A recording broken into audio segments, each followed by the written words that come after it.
Hello guys, gagawa po tayo ng vlogger ngayon. Ngayong umaga po, mga 5:40, magpapain po tayo ng sa mga ibon para yun po, nakadalawa na po tayo nahuli. Ngayon po lalapitan natin kung paano po sila nahuli. Ito po yung mga sala rin sa mga isda eh. Sila po ang kumakain sa mga similya, kaya po nauubos. Ngayon po papakita ko sa inyo kung anong itsura ng king fishing killer. Kulay asul po sila, mahaba tuka at malit lang ang paa. Ayan guys, nasa tagaw na sa pala. Ako lang eh, yung isa na ulog eh. Andito niyo po malalaman ngayon yung ibon nahuli natin. Una bibidyo muna natin siya bago natin kunin para maipakita po natin na sa inyo na nakalab ito. Nasaan na kaya? Saan po ba yun? Ayun po siya oh. Pilit po siyang gusto kong kawala sa kanyang pagkadikit pero hindi matatanggal eh. Oh, siya. Ito po yung ibon na, no? Sala rin. Sala rin sa mga isda. Nanunuka. Nanunuka pala sila. Wala ko hindi. Ito sila, oh.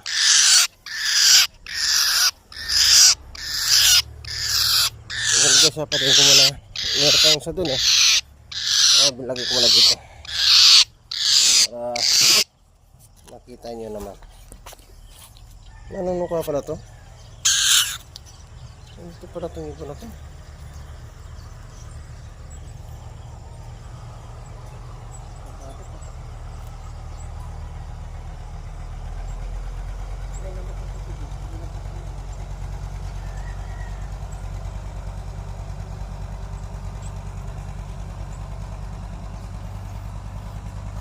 Meron pa po siya rito.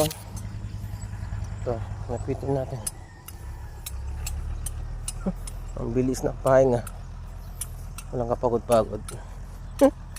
Anong nangyari sa'yo dyan? Bakit ka nakahiga dyan? Sinasabi ko sa'yo. Patakaw ko kasi sa isda eh. Para naging ano ka. Tugak na pala ka.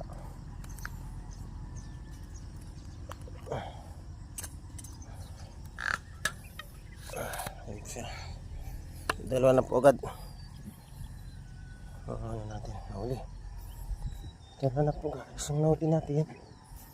Ngayon maglalagay pa tayo ulit ng paing. Yung paing na po ito,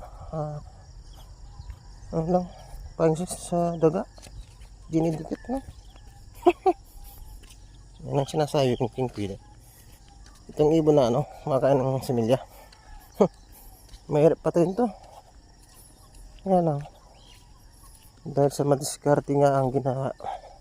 Yun. Sa sobrang talino nila, naging bobo din sila. Yan po guys, salamat.